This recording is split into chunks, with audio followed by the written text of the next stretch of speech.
right? Whenever we want to make contact, we want to try to stay palm up, palm down, barrel behind, or about even, or even if it gets out there a little bit, stay palm up, palm down.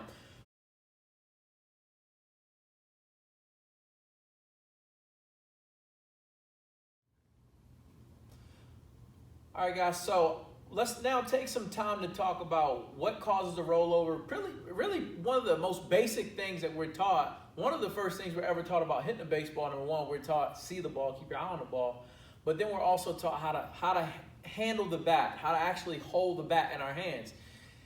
And it sounds so elementary and so trivial, and I think as guys progress levels, we start doing whatever we want to, elbow goes up, we start gripping it however we want, and we forget some of these principles that we've been given from the start, and we really don't realize how important they are and how they can be affecting the swing. So looking at rolling over, and let's just take a look at what rolling over is.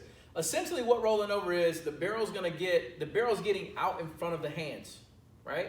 Whenever we want to make contact, we want to try to stay palm up, palm down, barrel behind, or about even, or even if it gets out there a little bit, stay palm up, palm down.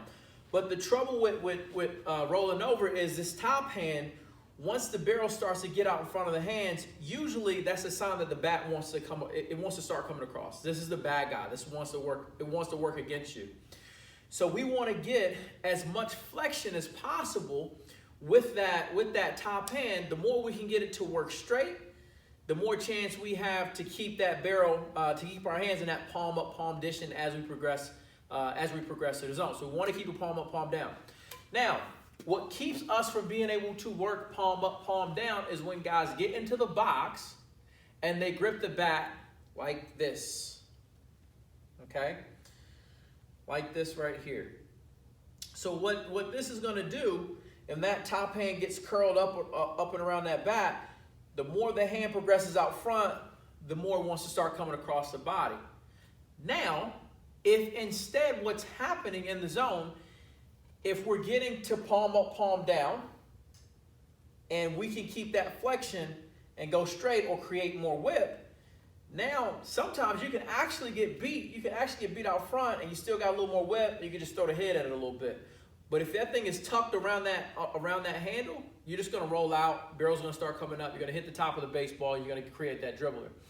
So the one simple thing that we can do, just to make this a much easier process, is grip the bat more efficiently and much better. So literally, if you're taking it, if you play golf, this is a perfect example. Grab it, curl it into the fingertips, and then wrap the thumbs around. That will put you in the best position possible to grab the bat. Another thing you might hear, coaches will say, line up the knocking knuckles.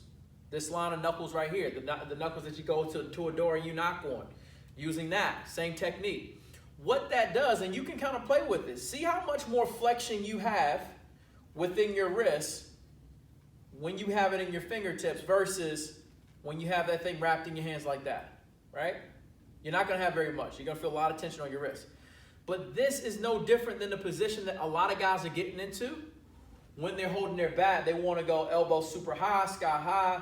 Both the hands they're way past that knocking knuckle stage, and they're here, and they're trying to expect that by the time they get to a baseball, they're going to be here. But their body never makes that adjustment, and they see a lot more rollovers than probably what they should be, right? So it seems like a simple concept, but it can exponentially take your game to another level in terms of creating more bat whip, being able to stroke a baseball, getting fooled out in front. You still got a little bit left to just throw the head at it. But another thing too, that rollover, if we can eliminate that a lot more, that's the difference between being out at first base or stroking a double in the gap. You decide. Hitters hit.